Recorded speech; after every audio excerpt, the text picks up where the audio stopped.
Tudo começa quando os portões do reino demoníaco se abrem e libertam toneladas de criaturas ímpias que causam estragos nos humanos gananciosos, que já estão na miséria há muito tempo. Mas esta não é uma história comum. As criaturas do inferno são chamadas de demônios, e os seres especiais entre os humanos despertam e se tornam caçadores. Graças a uma longa e extenuante guerra com os demônios, os caçadores, de alguma forma, conseguem controlar a invasão do reino demoníaco, e a humanidade ganha uma segunda chance. Com o tempo, as cidades destruídas são reconstruídas e os humanos conseguem levar vidas razoavelmente normais. Mas o problema dos demônios não mostra sinais de diminuição, visto que há apenas um pequeno suprimento de caçadores naturalmente despertos, enquanto os demônios parecem intermináveis, como doações de simps Pokémon no Twitch. É por isso que a humanidade dá à luz algo que só pode ser descrito como alienígenas criados em laboratório, chamados caçadores quimera, porque eles são uma fusão de humanos, que geralmente são prisioneiros, com células dos monstros ou do minério misterioso encontrado no reino demoníaco. Em uma corrida contra o tempo pela sobrevivência dos humanos, os cientistas, de alguma forma, conseguem viabilizar a produção em massa dos caçadores de quimeras. E isso leva a uma forte amizade entre cientistas e caçadores, já que os caçadores não precisam mais sair e constantemente colocar suas vidas em risco enquanto os monstros intervêm e salvam vidas em seu lugar. Décadas de paz se passam e os cientistas loucos começam a criar laboratórios ilegais para realizar seus experimentos humanos amaldiçoados. Dentro de um desses laboratórios secretos,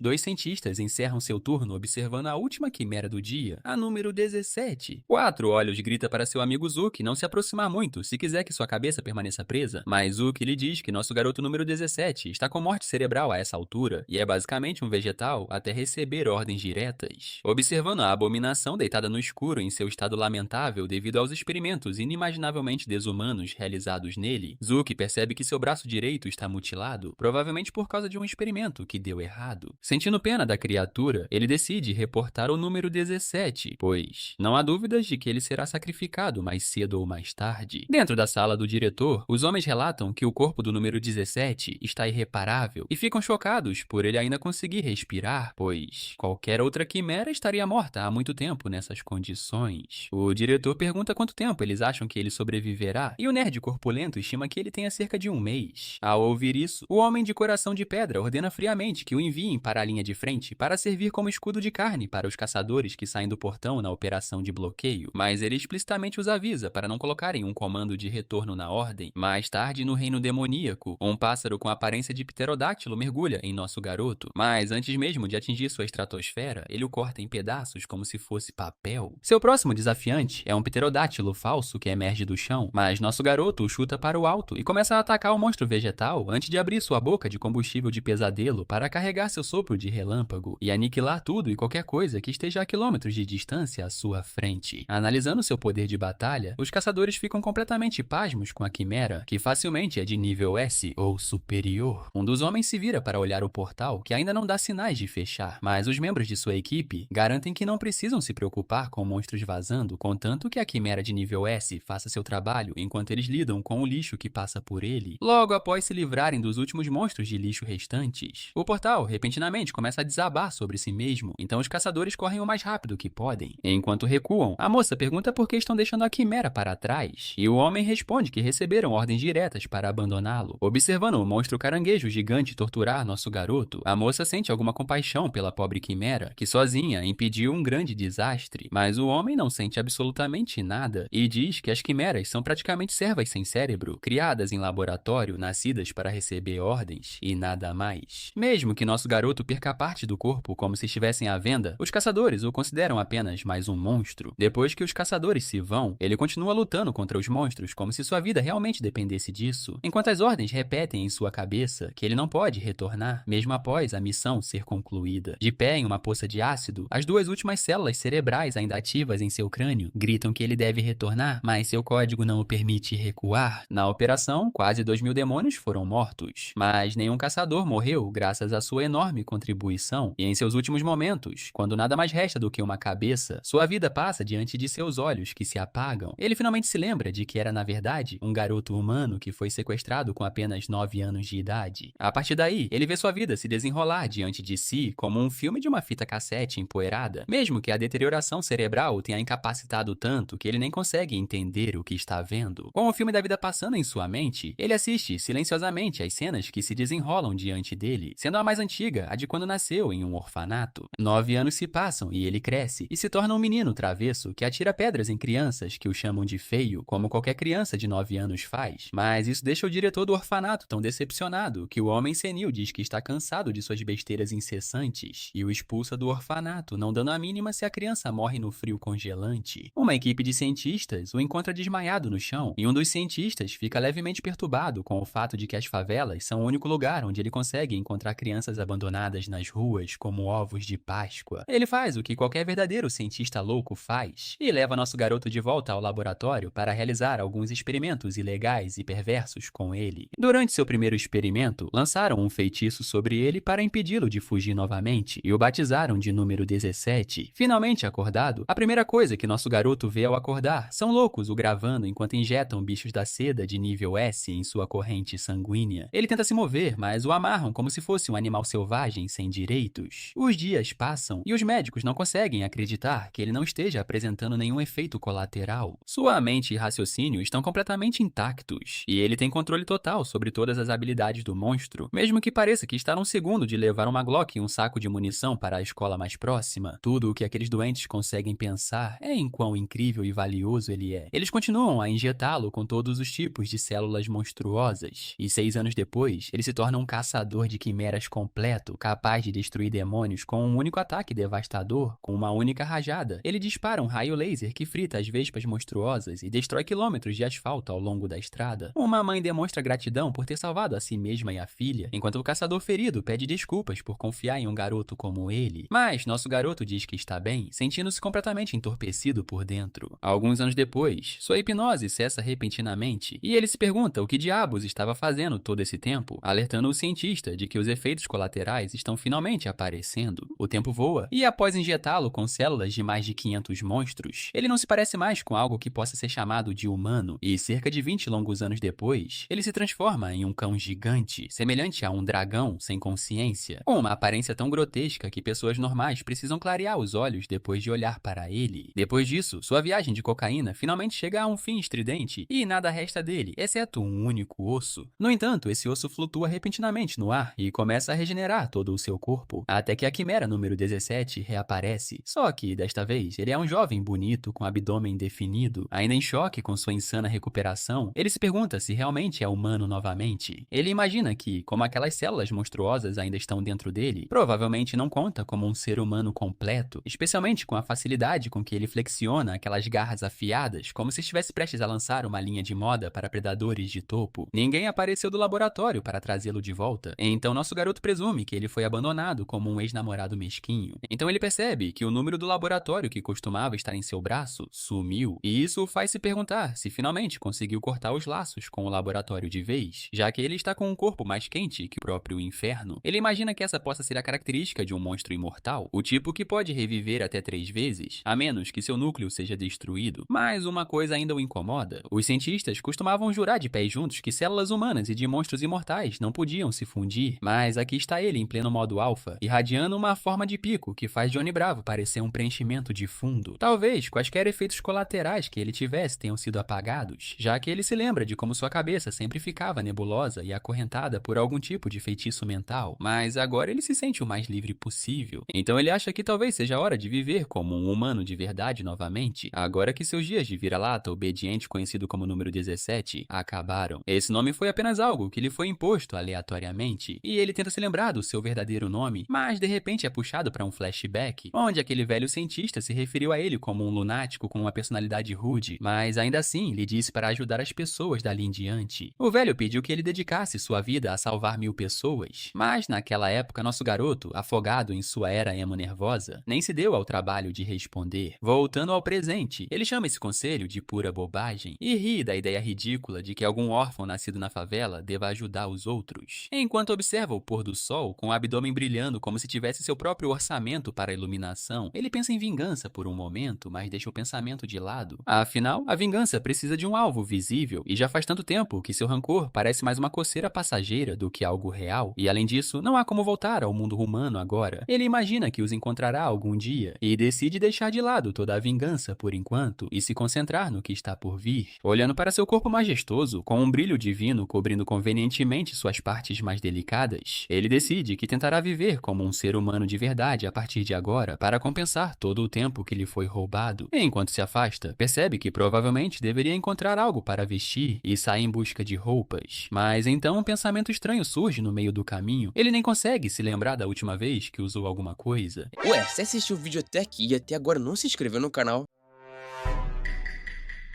Que isso, mano, você tá vacilando, hein? Bora, meu filho, se inscreve aí pra gente bater 100k de inscrito. Vai me deixar muito felizinho, hein? Hein? Ele ativa seus neurônios para descobrir qual material poderia funcionar, mas não encontra nada. Então faz o que qualquer bárbaro perdido faria e começa a vasculhar a área. E logo algo lhe chama a atenção. À frente, ele vê o cadáver de um monstro parecido com um pássaro e supõe que talvez tenha morrido em uma guerra territorial, embora não haja ferimentos para provar. Isso o leva a pensar que deve ter sido veneno, o que, honestamente, funciona muito bem para ele, já que está em perfeitas condições e é perfeito para esfolar. Ele transforma o braço em uma lâmina gigante, como se estivesse pegando uma faca de manteiga. E lembra do laboratório que é melhor começar a cortar pela barriga e depois passar para os membros. Cheon começa a trabalhar, mas no momento em que o corta, um gás roxo vaza. Ele imediatamente percebe que se trata de veneno, mas não parece nem um pouco perturbado e o inala como se fosse perfume. A única coisa que o incomoda é o cheiro, já que agora ele terá que lavar a pele. Depois de um tempo, ele termina de esfolar o peru crescido e percebe que não foi um trabalho tão ruim para uma primeira tentativa. Ele então vai até o rio para lavar o couro, mas ao retirá-lo, parece um pouco decepcionado, pois percebe que ele está duro, embora parecesse macio antes. Então conclui que pode ser apenas um monstro em ação. Então, do nada, uma ideia genial o atinge como uma inspiração divina, enquanto ele estende o couro e começa a bater nele como se lhe devesse dinheiro. No meio do soco, ele se pergunta se é assim que as pessoas normalmente curtiam couros e espera que funcione, em vez de destruir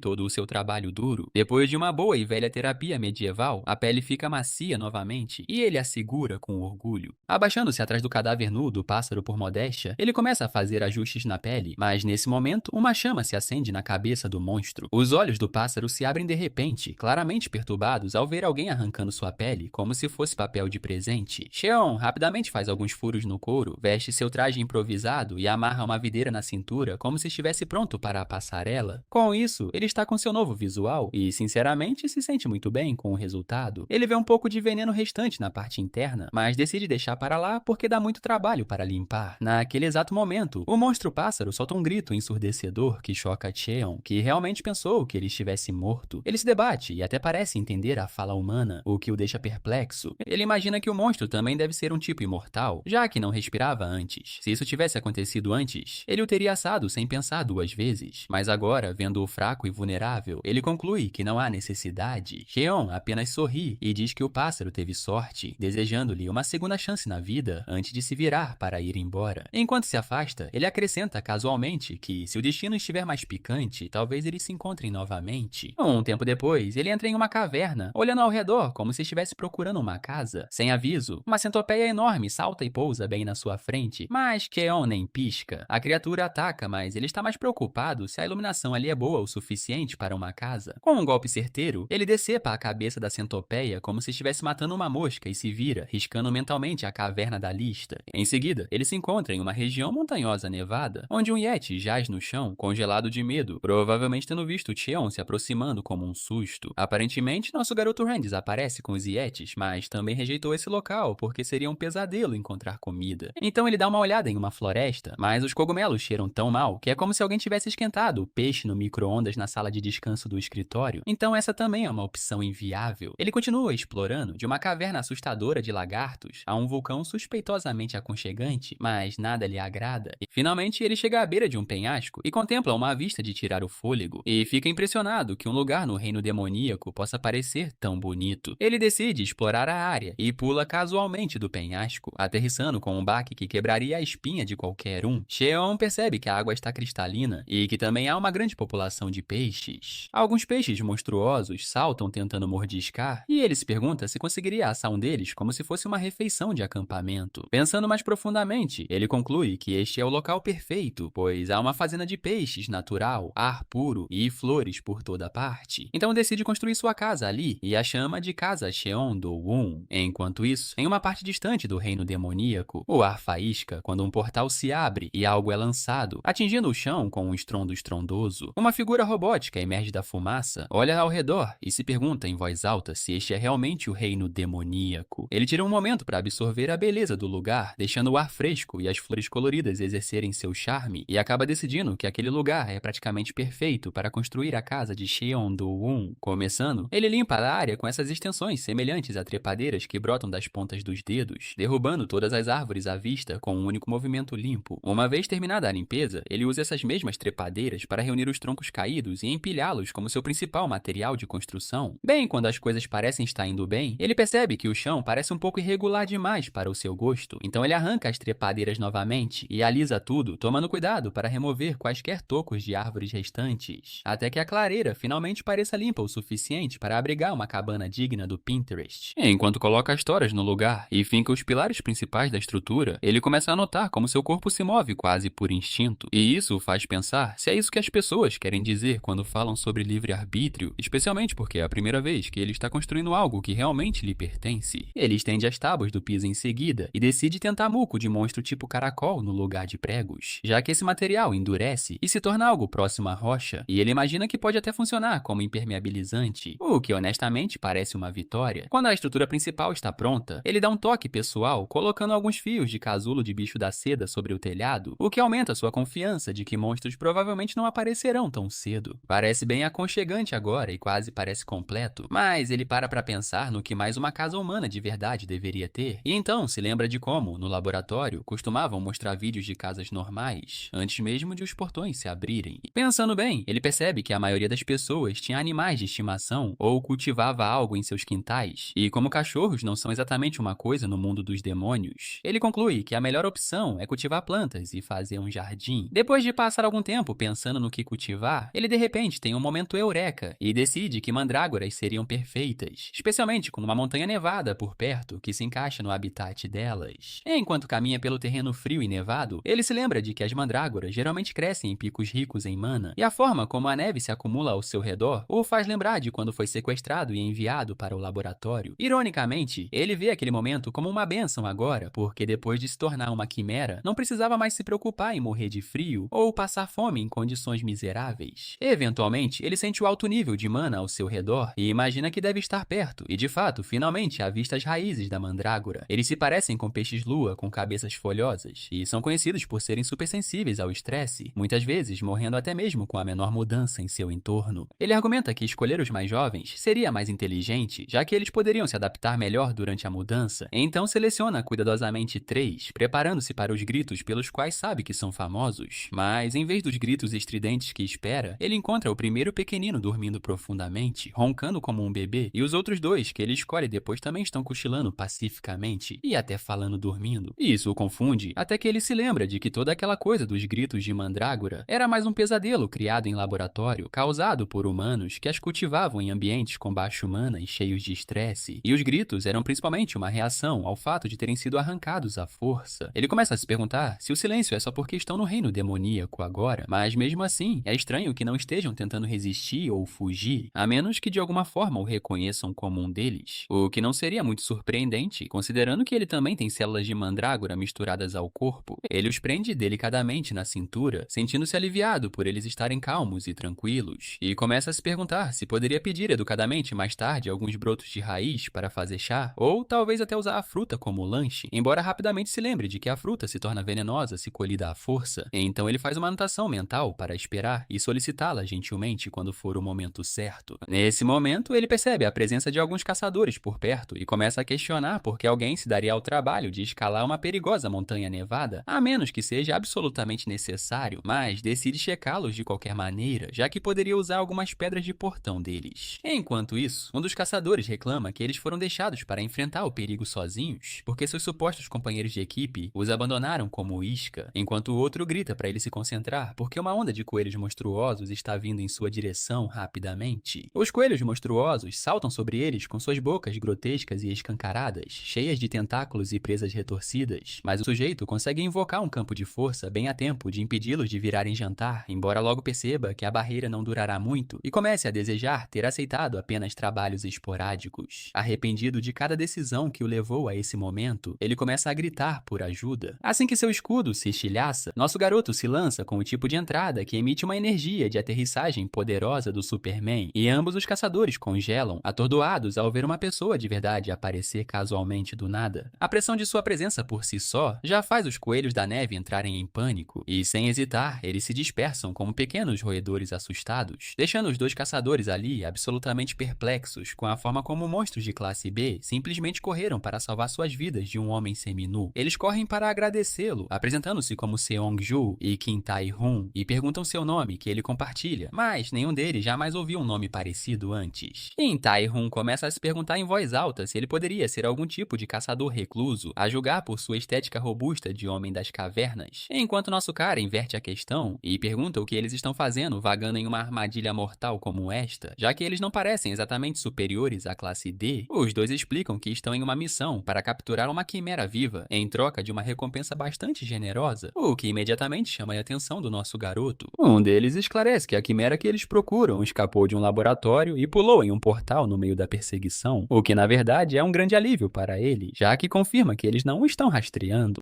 Ele então pergunta onde estão os equipamentos deles, imaginando como eles acabaram vagando pela natureza completamente de mãos vazias e se pelo menos tem uma pedra do portal com eles. Ao que o cara explica que seus supostos companheiros de equipe fugiram com todo o seu equipamento e que a traição fazia parte do plano deles desde o início, algo que ele agora se arrepende de não ter percebido antes. Ouvindo tudo isso, nosso garoto silenciosamente fixa os olhos nas pedras do portão, e enquanto os caçadores tentam explicar como estão sofrendo de contaminação por mana e não conseguirão sobreviver por muito mais tempo, eles perguntam desesperadamente se ele tem uma saída, já que os humanos só conseguem sobreviver por um tempo limitado no mundo demoníaco antes de precisarem retornar e se purificar, ou morrerão por superexposição. Um deles até implora por sua ajuda, mencionando que tem uma esposa grávida esperando em casa. Mas antes que eles consigam terminar a frase, nosso cara congela de repente, como se sentisse uma mudança no cosmos, e então decola no ar como o Hulk, deixando-os pendurados no meio do monólogo com o vento no rosto. Em outro lugar, a quimera robótica se encontra à beira de um penhasco, e os mesmos caçadores que a abandonaram antes tentam emboscá-la por trás, mas a criatura lentamente se vira para encará-los, deixando bem claro que agora pretende apagá-los da existência. Quando nosso garoto chega ao local, seus olhos se arregalam um pouco, imaginando se ele chegou tarde demais. À frente, sangue e equipamentos estão espalhados pelo chão, enquanto uma bola de energia azul cintilante desaparece lentamente na beira do penhasco, o que o faz pensar que os caçadores devem ter abandonado o local e fugido. Eles até deixaram todo o seu saque para trás,